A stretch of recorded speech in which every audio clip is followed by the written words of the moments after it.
thought for the day, and then we're going to get in the word right after. I want you to look at your neighbor right beside you, behind you, doesn't matter.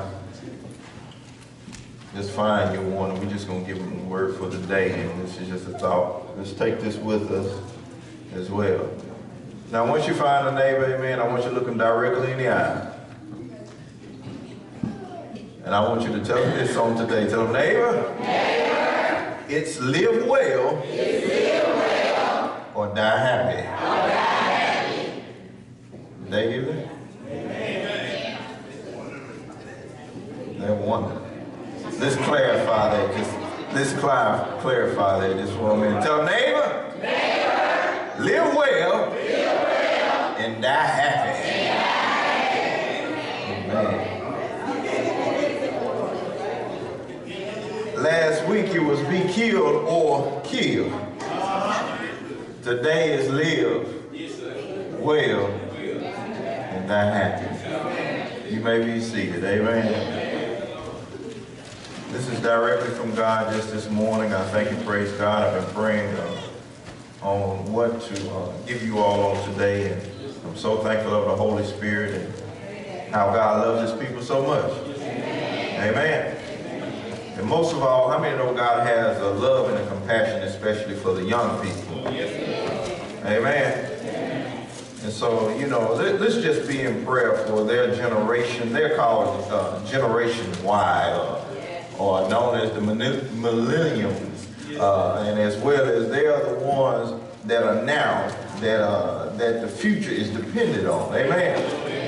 And I'm so thankful for them. Just the thing that made me just begin to cry and to pray for them.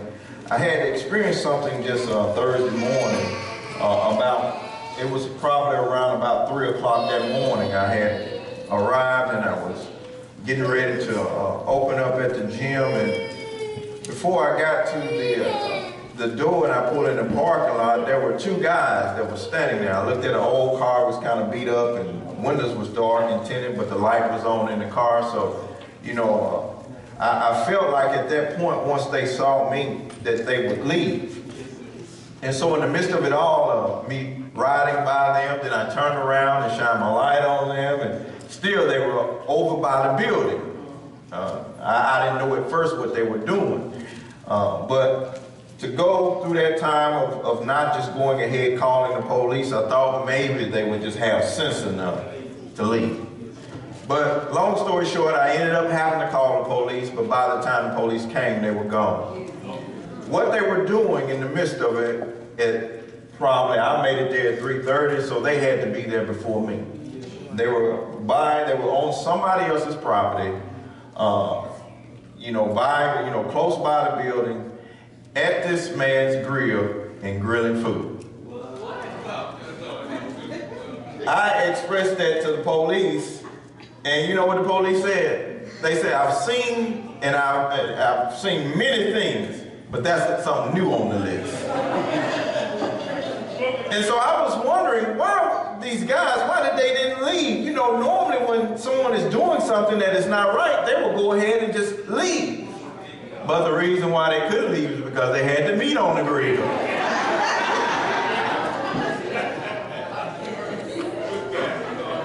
And they had went through all the area to make sure it was smoking good, because when I opened it up to see right before the police came, what they was doing, man, smoke got all over me. I was covered in smoke. Smelled like I had been barbecued. And so they had covered the smokestacks on the top, so they were smoking good. And I said, Lord, help our young people on somebody else's property, using their grill. Now, so the guy had his grill chained to the tree, so now he's got to chain the top down on it. Isn't that something? You know, just to see all of this, and just to read this to you, Psalm 78, it says, oh, my people, listen to this. Oh, my people, listen to my instructions. Open your ears to what I'm saying. For I will speak to you in a parable. I will teach you hidden lessons from our past. Stories we have heard and known, stories of our ancestors handed down to us.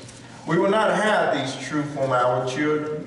we will tell the next generation about the glorious deeds of the Lord, about his power and his mighty wonders. For he issued his law to Jacob. He gave his instructions to Israel. He commanded our ancestors to teach them to their children, so the next generation might know them, even the children that are not born yet. And they, in turn, will teach their own children. So each generation should set its hope anew on God, not forgetting his glorious miracles and obeying his commandments. Then they will not be like their ancestors, stubborn, rebellious, and unfaithful, refusing to give their hearts to God. Isn't that something? It is our responsibility as being those that are in lighting of the light of Jesus Christ to instill those, as it has been in the days of old and as of now, to make sure that we pass that down to our next generation. Amen. Look at your neighbor. Say, neighbor, we got to do better. You know, I was just thinking about this, and this is just God. What to do today? And God gave that to me for us to live well and die happy. It's something to know in that we have so many young people today, and this is for you young people. We have so many of you all that are just turning away from God. And so I kind of, as God began to give that to me, I kind of had to go and do study on that and try to find out just this morning about, just numbers, because I'm always a numbers type of person. I just really want to know how many. And in that, it says like 64% of young people, 60% of young people, the reason why they turn away from the faith and turn away from religion, because they feel like that this is judgmental. And most of them feel like it's, it's anti-gay and all of those things. And, just to see today where we have come, because, those of old had gotten to a point where they felt like, we're not going to heavily press this on our young people because they don't need it. Y'all remember we were heavily pressed on some things. What was right and what was wrong. And now we have this big thing now that so many people now, and not only that, I got into the area about it's something how those that we have so many of young people that are raised in a home. Sad part about how the enemy is busy, because they are raised in a home, a Christian home, and they say about time they graduate from high school. It said pretty much a third of those, 3/4 of those that are raised in at home are they're gonna jet away from the faith. It said about half of them are gonna come back. Y'all see why the world is the way that it is today. So I began to, question God about that, and as this morning, why is it the way that it is? Why we have this epidemic that we have, and how is it that you can be around and hear and understand who God is, but yet you don't love Him? And we talked on last week about how we have to mortify the deeds of the flesh and all those things, and all of that is understandable, at a certain extent. But yet, what is the real reason why we're having this today? And as God began to deal with me in that area, we're going to go to Ecclesiastes, the 11th chapter, because that tells us right then and there, around the 7 verses where we're going to start at today, is the reason why we have this, what we have today. Amen. See, it's a thing about living will, and living will is something awesome. Amen. Paul understood that, because he said, for me to live is Christ, and if I die, it's gain. Amen. That now we have the living part down to a certain extent, because we feel like, I'm going to live this life and I'm going to live it to the fullness, and I'm going to enjoy myself, and I'm going to make sure that I please myself and make me happy, because I got to be concerned with me.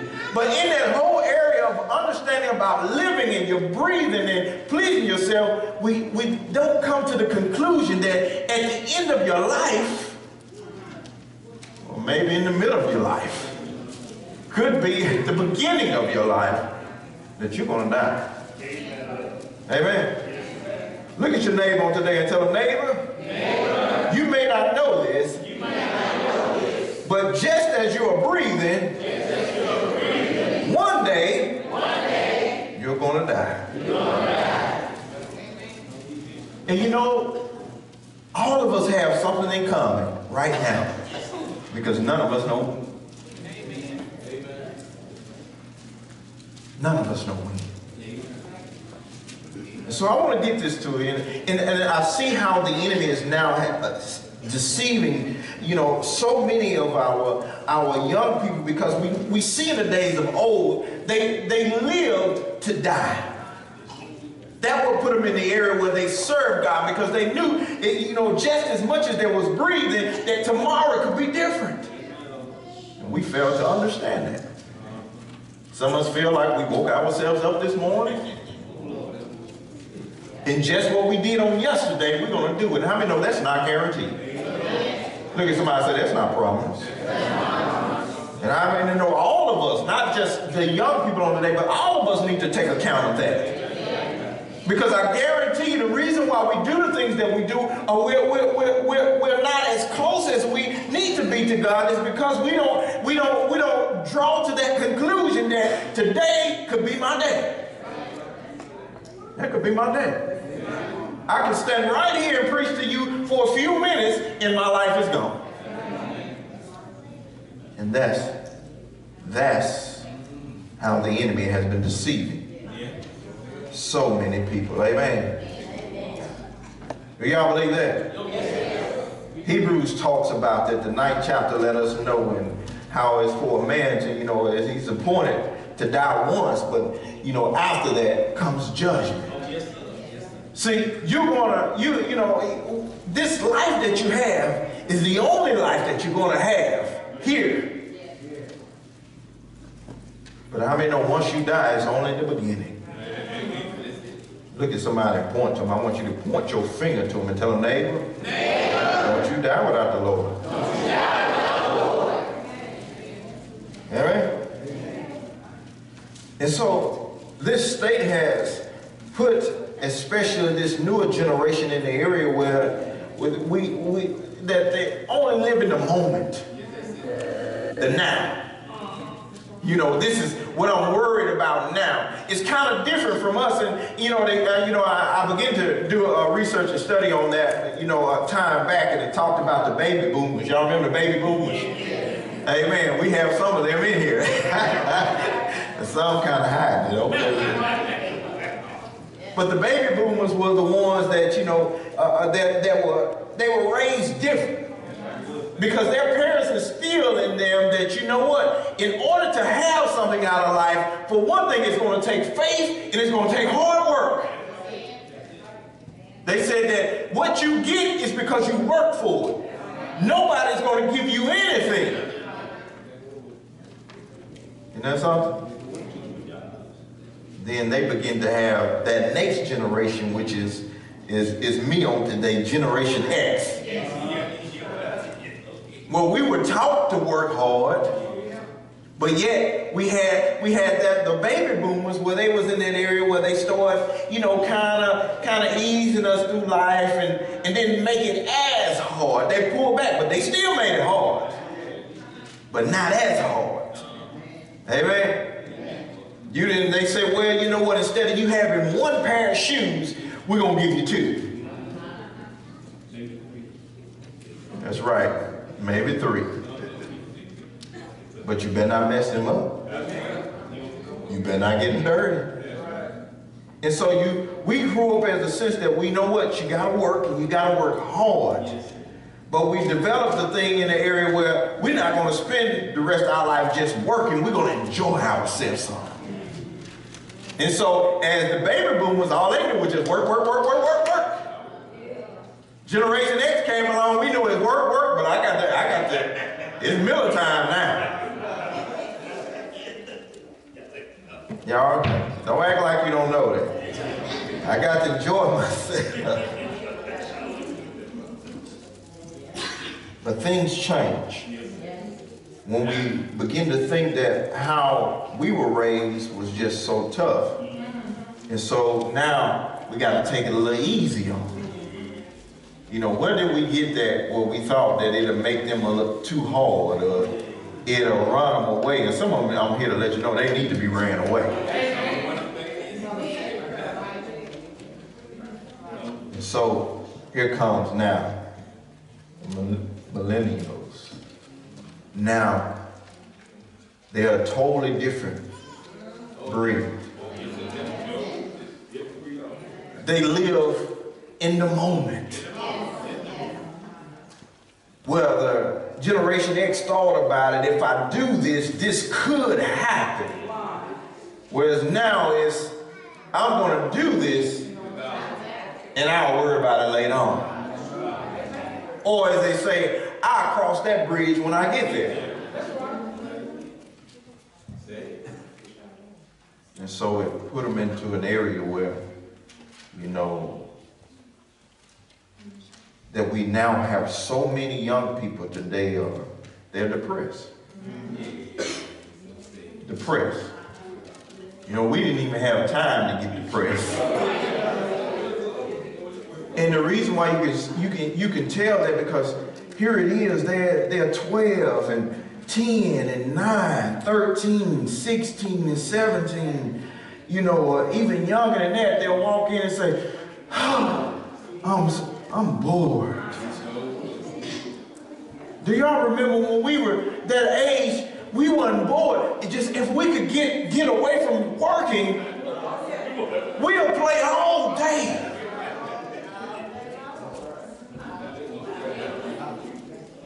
We will go and make a game out of anything. We'll take that chair and then if we could just play musical chairs all day, marching around. Music cut off, we sit down. That was some fun to us. But now, you see how Satan has beginning to work this thing. And how they're living for the moment and living for the moment with, you know, no restrictions will put you in this depressed area. Because you even know with these younger children now, these newer, they can be babies. They know the consequences of what they do, but they still gonna try you. I was just telling Chloe the other day, and we were down in the den at my mom's house, and Chloe kept on easing up because Chloe messed up a pair of my shoes before. And I was wondering what Chloe was doing one time, and she was just down there just writing on my shoes. And I got up and I left, and the next thing I noticed, I got some red writing on my shoes. And so just Thanksgiving, Chloe was down in the den, she was by me. Chloe, here come Chloe, easing on up. By my shoes. I say, Chloe, look, you know, I know you. And I guess she's just fascinated by my shoes. She even asked me, say, are those shoes new? I said, no, they're not new, I just take care of them. And so I say, well, what you do is, I say, now bag on back. And then I was in the recliner, so I eased back the recliner and put my feet up. Next thing you know, Chloe gonna grab her shoes and gonna try to put them on my shoes. I told Chloe, I'm sure she told her mom that. I said, all right, now I'm about to put my belt out on you. Chloe eased back and Chloe said, you got a belt? I said, I sure do. Chloe say, ain't this something? Now, I done sung this wonderful song. Now he gonna do me like that. Build me up, tear me down. Build me up, tear me down. But she is a sweet girl. She is curious at most of the time. But, you know, they push the matter. They're gonna see, what are you gonna do? I hear what you're saying, but I'm gonna ease and try to do it anyway. Living in the moment. Yes. Isn't that something? Yes. And it says, Satan has got them into an area where they have that narcissistic spirit, where they feel like, you know, what makes them so depressed now, because just think about how social media is. Always wanting to like, you know, wanting to show this and show this, and when they don't get the attention that is needed, and most of the time it's the wrong attention, then they're sad and depressed. Isn't that something? But what we need to do, as being the seasoned and the mature people that we're supposed to be, is to be praying for them. That they stop living in the moment and stop living their life as if tomorrow don't exist. That's right, Hill. Because just as sure as they're living, they're going to die. Look at somebody right now and tell them, neighbor, you're living today. Tomorrow could be different. And this world is harsh now. And young people, if you don't pay attention, and this is not a game. I hear you all the time quoting some of the things in Sunday school, and you get up here and youth service, y'all start out, but this is not a joke. This is serious, and as I said on last week, God holds you to what you know. He holds you to it. And how many know He's a God of all power? And how many know He don't play with young folks nor old folks? Y'all remember the day that He destroyed the whole earth and only allowed 8 people to live? Look at somebody and say, He's that same God. Same God. Don't change. But you got to realize that you can't live in the moment, because one day you're going to get older and you're going to die. I remember some years ago reading about that, and I'm sure it's far worse, but they said as of today, there are a greater number of our young people that are not even buying homes. I remember the main thing, let me tell you how, this is the main thing that you used to hear when I was young. This is the thing that they said, I can't wait till I get older to get my own place. Because when I get my own place, can't nobody tell me what to do then. And y'all know when I got my own place, I stayed in a house then more than I did when I was living with my mom and dad. Because I feel, I got to work to keep it.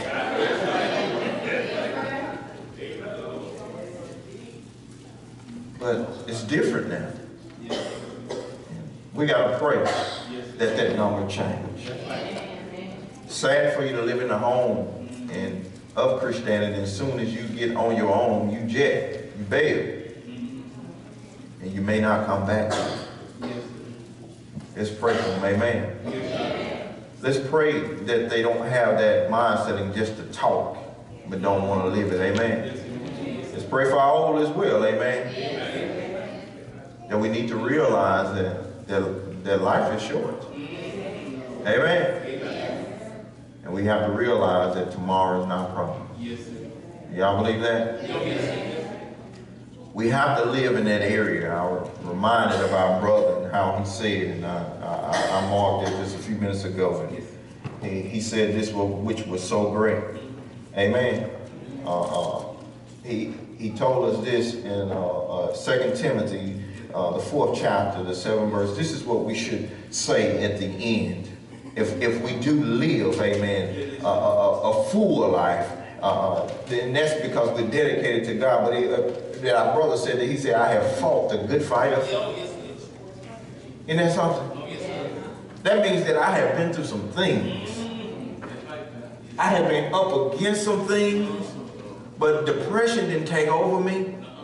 Satan, he battled me in so many ways, because y'all remember Paul expressing how he was. You know, when he had a will, he had a mind, he wanted to do right, but evil was there. But he was able to say this. He said, I have fought a good fight. No matter how many people came up against me, no matter how many people came into my life, still I fought. I held on. Yes, sir. Yes, sir. He said, I fought so hard that I have finished the race. Yes, sir. He said, I have kept the faith. He said, I remain faithful to God. Yes, sir.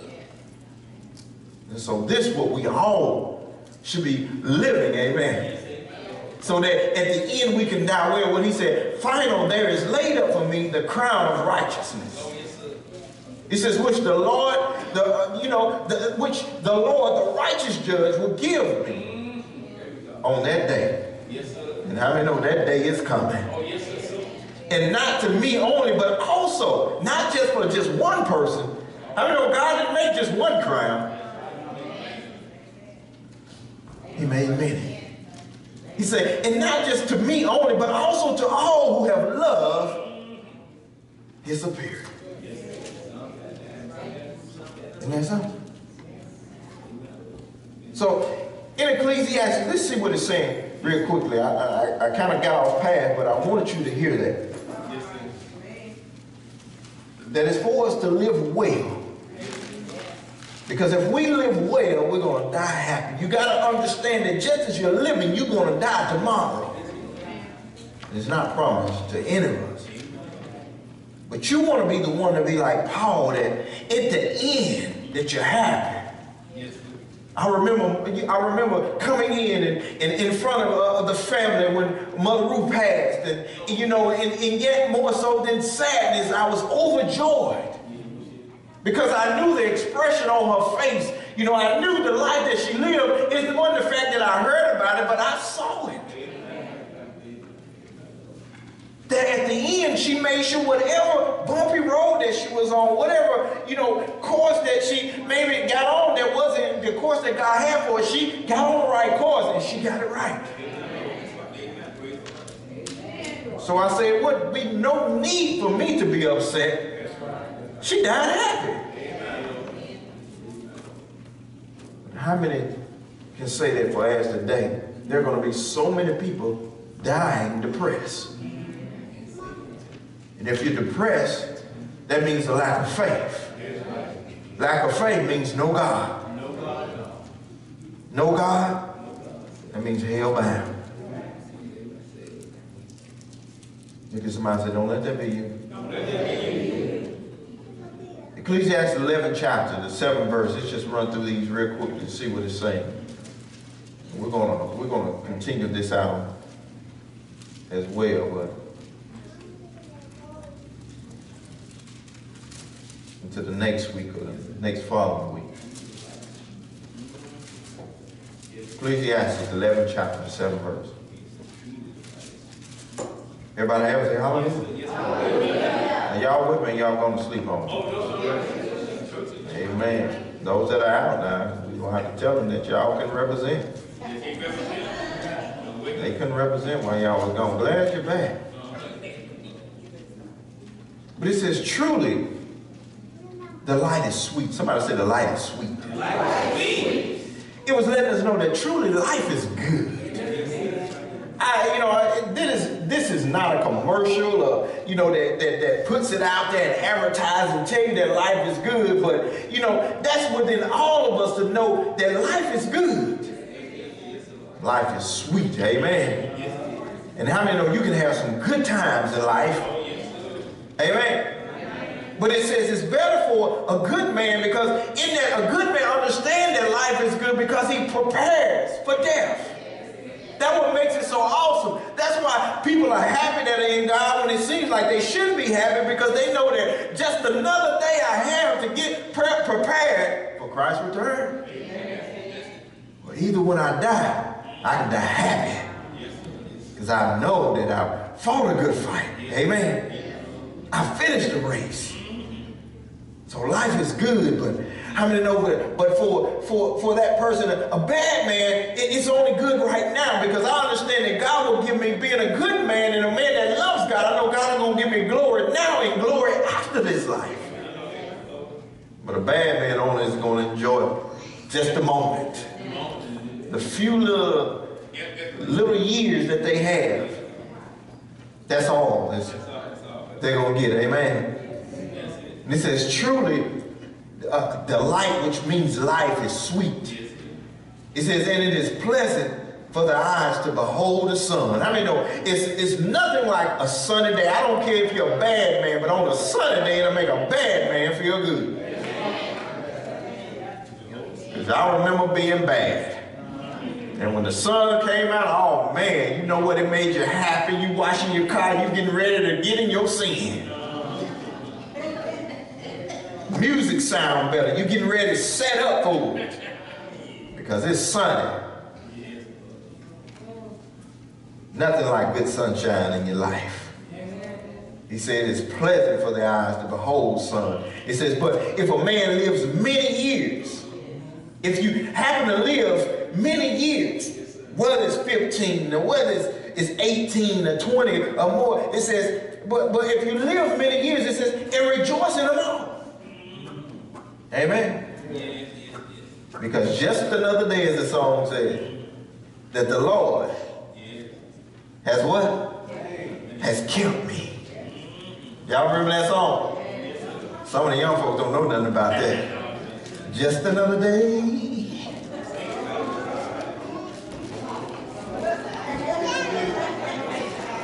That's all I'm getting. And I'm going to step right out.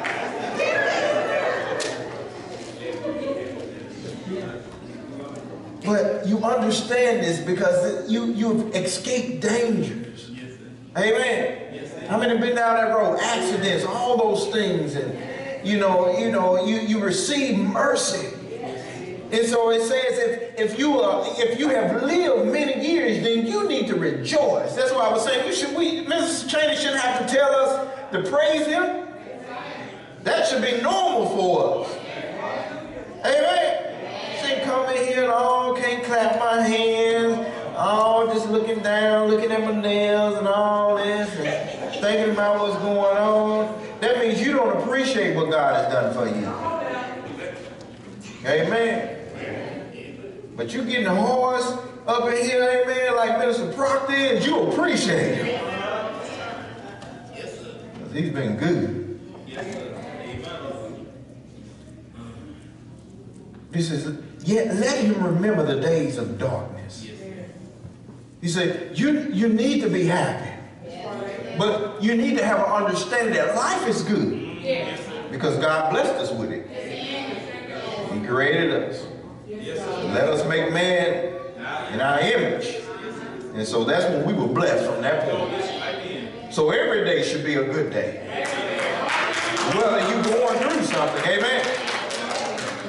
But he say in the midst of it, remember this, that just as you're living, darkness is coming. Because just as it's light on the outside, dark is coming. Amen? Tonight is coming. And how many know as we understand the word, when it's dark or when it's at night, then no man can work. So you have to realize this, that be thankful that God, you blessed me, you kept me. Whether you're young or whether you're old, be appreciative of what God has done for him and how you show him that you're appreciative that you serve him. This is a serious thing. I know that some on last week, and I didn't say, but I said I'm going to start calling some out, but some on last week, some of this sniggling and giggling. In church, you need to take God serious. Because he's been good to you. And you're not exempt from death.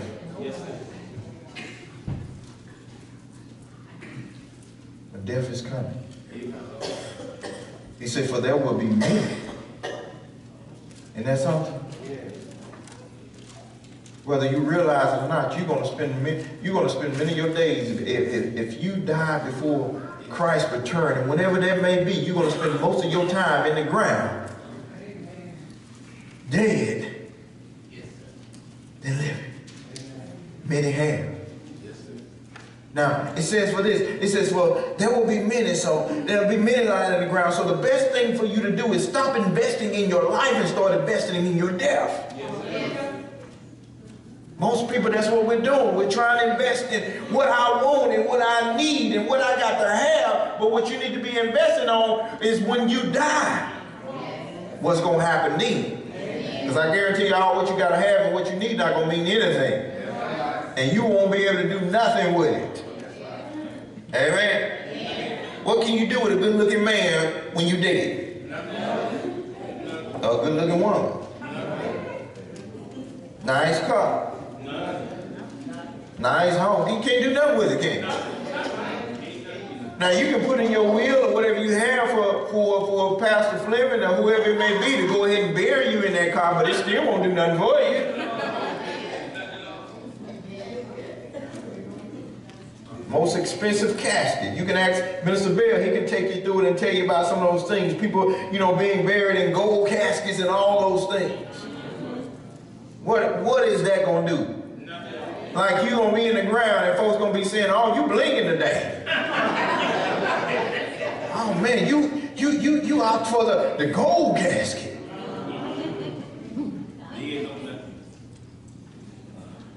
So we must invest in our death.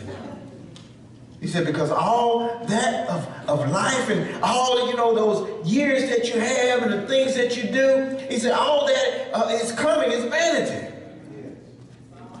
Amen? Because out of all what you do to please yourself, a future without God is nothing at the end of it anyway. Nothing. It's nothing. And somehow we work so hard to please ourselves, but at the end it won't mean nothing.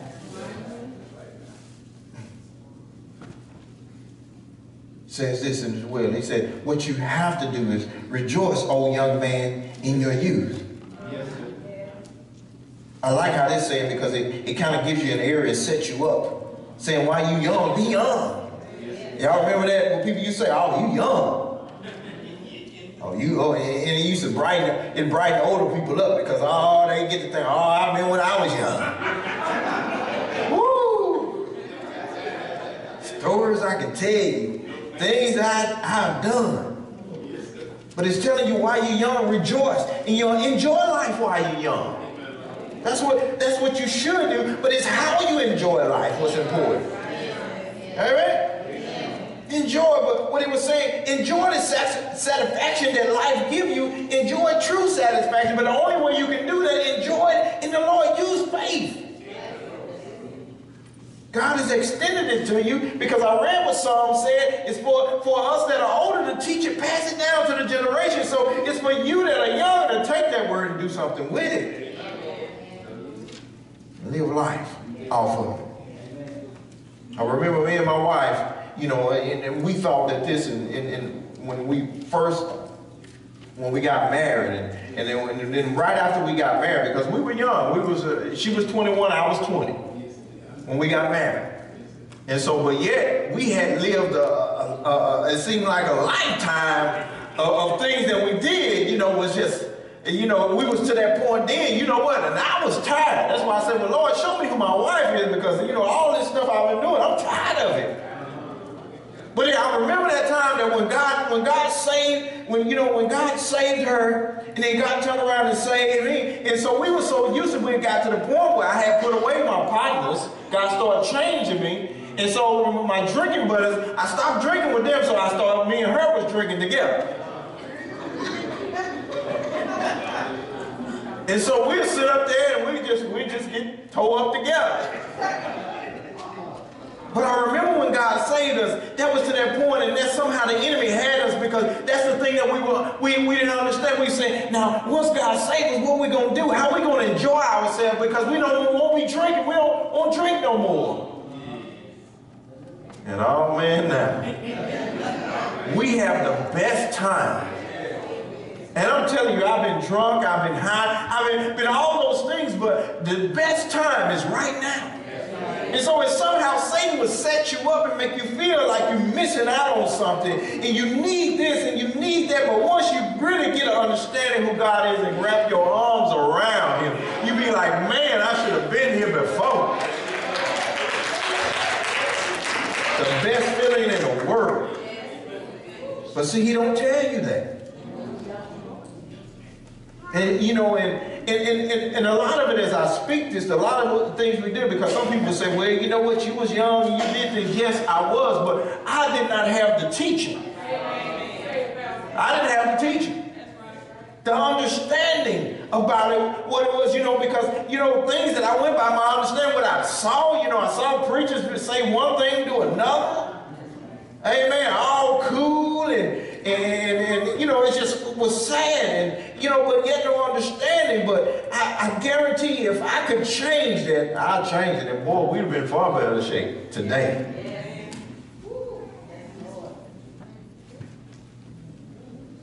But while you're young, yes, it's to be happy, enjoy life. But enjoy it the right way. He said, let your heart cheer. And he's saying this, but he was speaking in a way, but he's speaking, it was a lesson in this. He said, rejoice while you're young. He wasn't just speaking in the right way, but he said, rejoice, O young man, in your youth. He says, and let your heart cheer in the days of your youth, and all your hopes and dreams, whatever you want to do, put it in mind. It says, walk in the ways of your heart. It says, and in the sight of your ears, whatever you have your heart want to do, then go and do it. Whatever your eyes will look good, go after it. Do it. Do what make you happy. Look at your neighbor and say, do what make you happy. Do what make you happy. And see, that's what he was saying in this way, because that's what Satan tells us. You're young. Enjoy yourself. Embrace. Everybody else is doing this. Everybody else is going this way. And you got to be you. You got to do you, as the saying today. Have your fun and do all that. But he never tells you at the end of it the consequences of that. So he said this, oh man, go forfeit it. Have yourself a ball. Be young and vigorous and do everything that you need to do. Follow your impulse of your heart. Have your fun, and whatever you see, whatever it's something good looking that you like, then go after it. You see a good looking man, you grab him. Good looking woman, you do what it takes to get her. But it says, but know that for all these, God will bring into judgment. So you can have all the fun you want, but you're going to have to stand before God. All of us are. And so we can go and base our lives off of what other people did or what they're doing. But at the end of the day, all of us got to stand before God. You can blame me for your wrong. Maybe how I treated you or what I didn't do. But at the end of the day, you got to stand before God.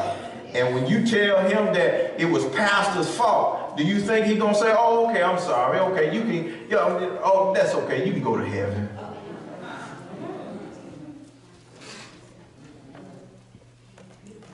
You say you were created in my image. I gave you an intellect. You are an intelligent being. You know right from wrong. Depart from me, you work of iniquity. I know you're not. How many know you can do all those things, but guess what you're headed for? Destruction. Hellbound. It says, therefore remove sorrow from your heart. If you're angry, get it out of your life. Y'all know most of, they say the reason why so many of our young people are falling short or into the area that they're in, because they walk around, they're so angry. Because this new generation, Generation Y, they feel like the world owes them something. Because Generation X changed that by not allowing them to work like the baby boomers did us, that you got to work for what you get. So we start giving them everything, and they feel like it's owed to them. And when they can't get it, they're mad and upset. And pride steps in. And how many know they're on dangerous ground? Pride in, evil comes, it says, and put away evil from your flesh. Isn't that something? It says from childhood and youth are vanity. Amen. It said one day that you're young. But how many know you only get those few little years of being young? Consider in the Bible book, because the Bible considers you being an adult at age 20. You had to hold up for your own, didn't you? And so from that age 20, that's it. You spend more years being old than you do young. Look at somebody and say, embrace your old age. That's why old folks feel like, you know, they should be, you know, don't want to talk about it, upset about it. I'm old, whatever. Don't like people to call you old, but you're going to spend most of your time being old. You might as well embrace it and enjoy it. Oh, I'm young. I'm young. Okay, hold on. You don't give us so many years being young. Hey, I'm not old. But I would consider you 20 years old. You know, that's it. You old. I hadn't made it there yet. Have to be careful about that. Amen. It says because for childhood and youth are vanity. It's not going to last. Amen. That's why in 2 Timothy, the 22nd, 2 Timothy, the 2nd chapter, 22nd verse, it says, that's why it says, flee from your youthful lust. That's not going to last because it's only designed to kill you anyway. It don't want you to make it to age 20. Or it wants you to get in your age 20 and you're still holding on to things. And we have so many people now that are not growing up. That's why we have the epidemic that we have. That's why we have young people, they say, moving up into their 30s now, are not buying homes. They're not growing up. They're not being successful the way that they need to be because they still got all this youthful lust in them. Amen? Not just sexual desires, it's pride. It's you know, the desire to want to be wealthy but don't want to do what it takes to get it. Just jealousy and all of those things, and the list goes on and on, but it's at the end, it's gone. It's over with. 12th chapter says this, we're in Ecclesiastes 12th chapter, first verse, it says, this is what you got to do. This is what's going to help you out. This is how you live well, but one thing about it, you're gonna die happy. That's what we're setting up for. I want to, you know, not only that, you want to have that feeling, you want to have that the assurance. You want people to know the same way that I knew about Mother Ruth, that she was happy all the way to the end. I have no question.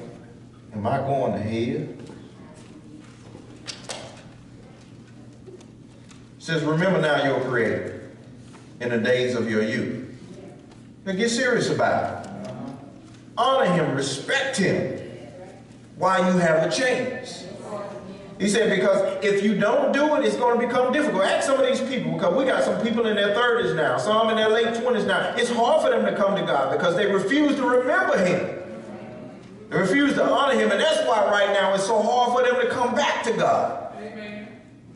Because they refuse to honor him. So what they do now, you spend your time changing churches instead of changing your life. But you can change the church, but it's still not going to do you any good. Amen. Well, I go here because they have this and they keeps my mind off of my wrong. But I want to go because it's judgmental, as they saying, as most people say today. I don't want to go to church. But if you can't get it at church, where you going to get it from? You live in a society that people don't tell each other about each other anymore. They pat each other on the back and say, that's okay, they were wrong. When they know you were wrong. But it says, honor God while you can. Run to him. It says, before the difficult days come. Well, you're getting older and you can't come back to God. Your mind is the base. And things now, you're thinking that you're right about something, but you're so wrong. You're still holding on to what your husband did or what your wife did or what your daddy did, and it's keeping you away from God, and at the end, you're going to die and go to hell because you refuse to honor him. So I want you to look at somebody and look him directly in the eyes. Tell them to honor God while you can. Honor God while you can. So it won't bring you in that life.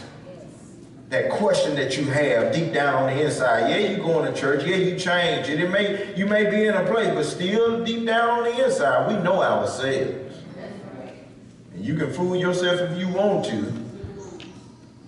But you're going to always come because the Holy Spirit is going to always convict you and make you feel that you can go ahead and sell it to yourself. But you know you're wrong. It says, before the difficult days come and the years draw near. And then you begin to sing that song, I wish I. Y'all remember that song? Sweeping the land. I wish I would have. I wish I would have did it this way.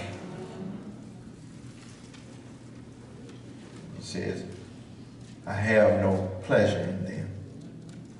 Because all of what I did, and it's something, all what we live for in our youth, and all the people that we live for, I guarantee you, ask me how many people that was close to me said that they were my partner, and they was there for me, and we were doing things together. Ask me how many of them with me now. I got one now that just came to church, came to the Lord. Isn't that something? And I have many. And so even out of all that what I did, all that I expressed to y'all what I did, y'all know at the end of the day, that means nothing to me. I don't care about that, what I did. Most people go back and remember that. I don't go back saying that, oh, I remember when I was young, I used to do it. Not the wrong. Not the wrong. Because that's right, it's embarrassing.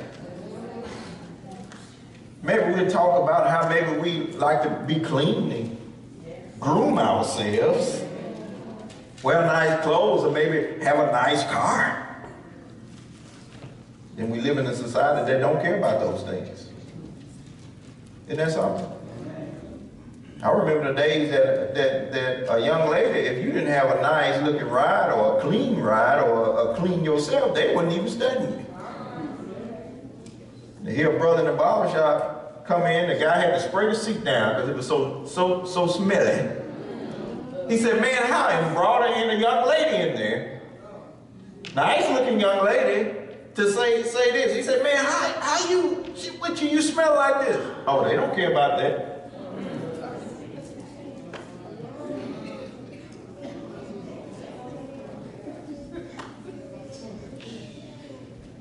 They don't care about that. Decent haircut. They don't care about that. You can go however you want to look. Oh, don't you? I feel like you judge me now, Pastor.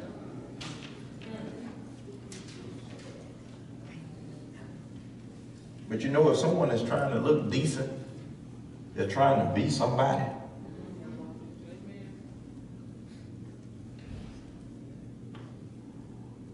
Times have changed.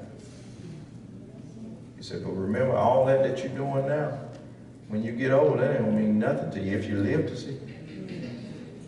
That's not gonna mean nothing to you. Only thing you're gonna be worried about is, Lord, if I die, am I gonna be right?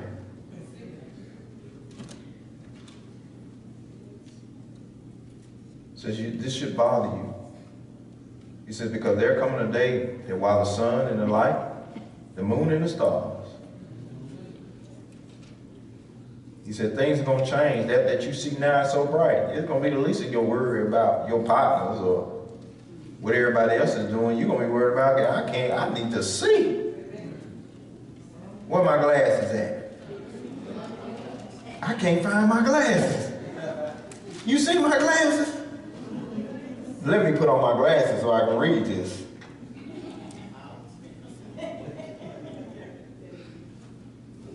Things are changing. It says in the clouds, do not return after the rain. It says that things are going to change in your life. Amen.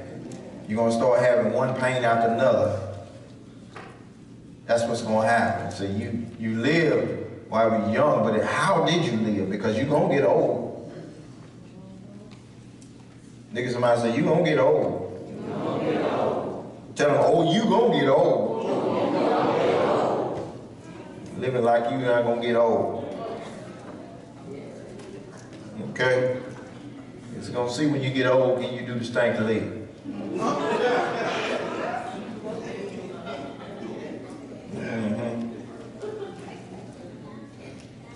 You're going to be going somewhere trying to sit down.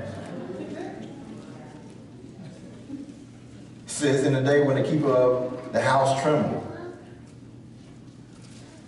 When there are going to be times that you're going to be afraid, things are going to scare you. It says, and when the strong men bow down, amen, when you become weak, slumped over. It says, when the grinders cease, because they are few, when your teeth begin to fall out. Hold up, baby, let me put my teeth in.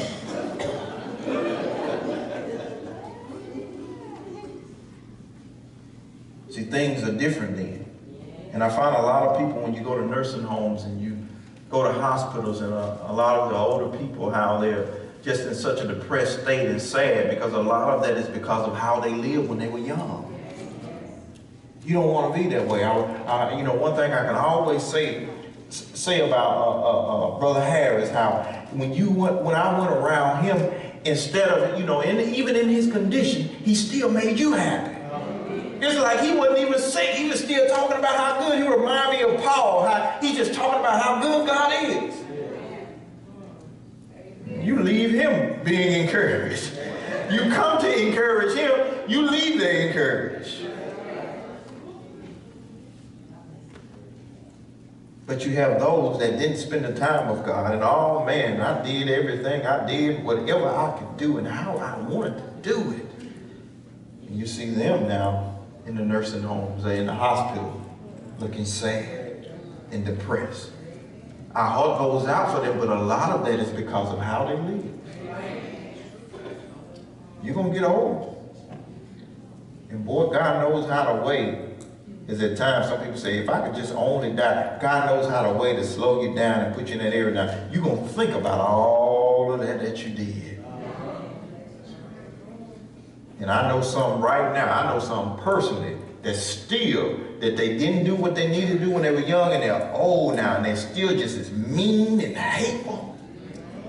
How are you going to enter into heaven, and you're at that old age, you close to the grave, but you're still mean and hateful?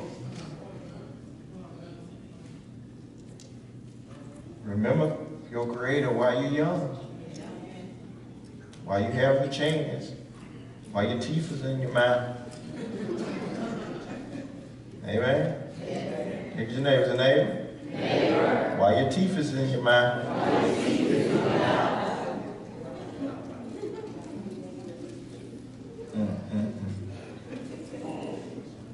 Because you're going to get old. You're going to tremble. You're going to be scared. The bump, but those that get things together in the Lord, they're not afraid, because they know, amen. Kind of like as David said, he said, I have been young, but now I'm old. See, that type of encouragement that you'll get. I have never seen the righteous forsaken, nor his seed begging for bread. Just as I was young, and yeah, I did wrong, but I got it right. And so, just as I was strong when I was young, I'm strong now when I'm old. And I'm not looking sad and depressed, slumped over, teeth out my mouth. It said, and those that look through the window grow dim. Because you now got on your glasses. It says, when the doors are shut in the streets. And that's something that's talking about the nursing home, when you can't go and come as you used to. Amen? They're going to make you think about a lot of things. And I'm reminded that it's something how it even says, or some people, when their mind is gone in their older ages, is how they lived when they were young. That kind of puts them into that area. The things that they used to do, and it could be bad things. When they get older, they still remember those bad things, and they just say it. Some use vulgar language. You don't want that state. It says when the sound of the grinding is low. Amen? It says now you, instead of you used to bite it, I can hear you chewing on that gristle. Now all I hear is a suck. You're nibbling now, right? It says when one raises up at the sound of a bird, say anything will wake you up. You can't sleep. Amen? Because you can wake up by just the sound of it. You're in your old age now. It's just you. You can't no movement, nothing is happening, nothing is going on. It says, and all the daughters of music are brought low. Your voice as well is now low. It says, also they are afraid of heights. You don't even want to climb the stairs now. Isn't that something? But those that begin to, in their youth, to remember their Creator when they get older, that's no problem for them. I remember we used to say that to Mama Ruth. Mama Ruth didn't want to stay downstairs. She stayed upstairs. She would handle them. I was there and say, now, why is this that she should want to stay downstairs? I got it, baby.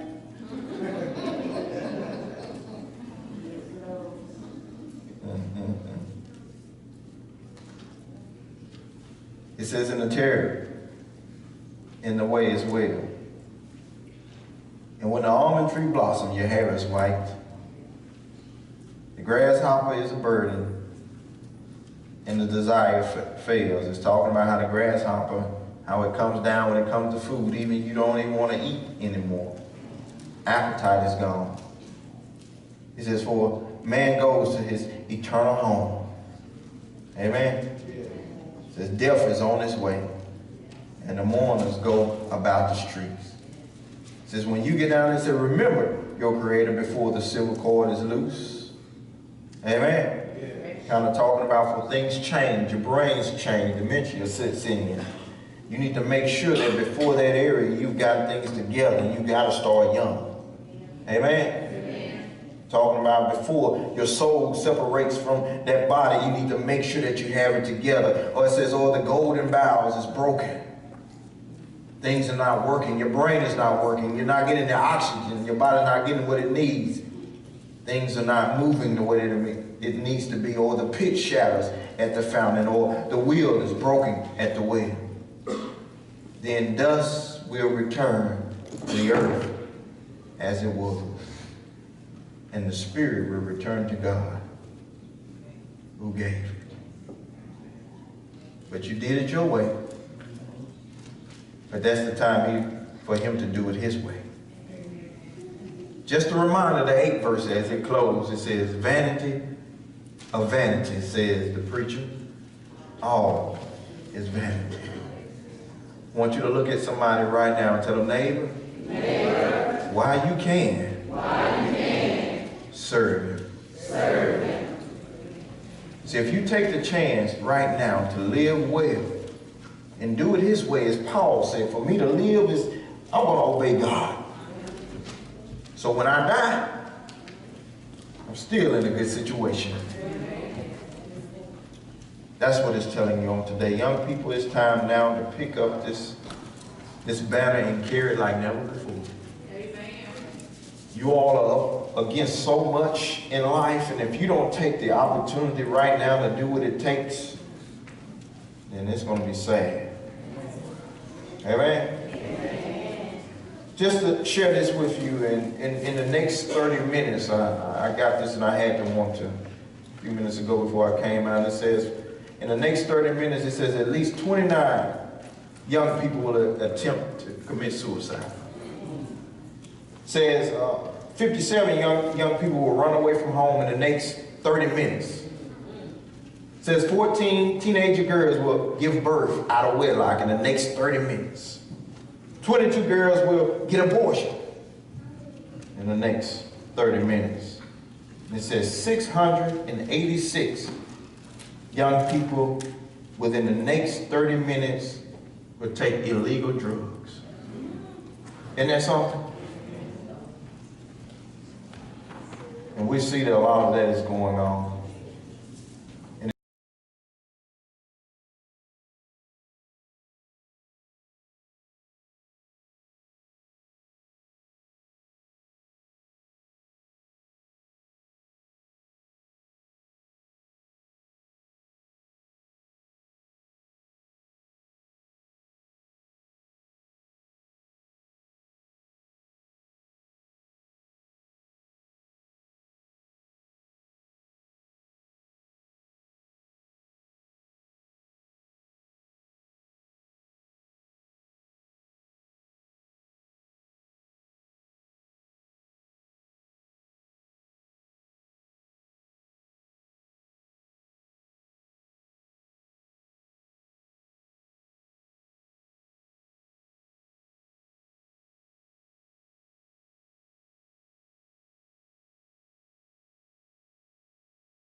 Although you may believe you are a Christian, if you live your life according to the will of demons, you will end up in hell."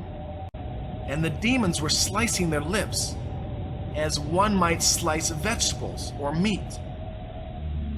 I asked, "Why are these people tormented in such a way?" And the angel said, "These are sons, daughters, son-in-laws, and daughter-in-laws who had talked back to their parents. All they had to do was say, 'I'm sorry,' instead of making things worse. Many of them had used abusive language. They had attacked their parents with harsh language. They were rebellious. This is why their lips are being sliced." Half of hell was colored red, and the other half was pitch black. I asked the angel, "Why is this parted red?" And the angel replied, "Do you not know? It is burning sulfur. The other half is darkness. When people sin and end up here, they will be tormented from both sides. There are multitudes of churches on the earth, and many of the churches are filled with many people. However, most of them are not true Christians. They are but church attendants. Imagine how hot the fires in hell are. No one can bear the intense heat. People in hell say 3 statements. First, they say, it's too hot and they feel like dying. Second, they say they're thirsty and feel like dying. Thirdly, you'll hear many people asking for water. It is eternal. Many people say that we are free in Christ, and they live their lives as they desire. I asked the angel, "Those who are here, what have they done?"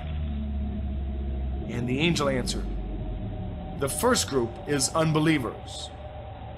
So those of us who have not evangelized to our own families must repent." The angel continued, "The second group is those who believed in Jesus, but did not repent."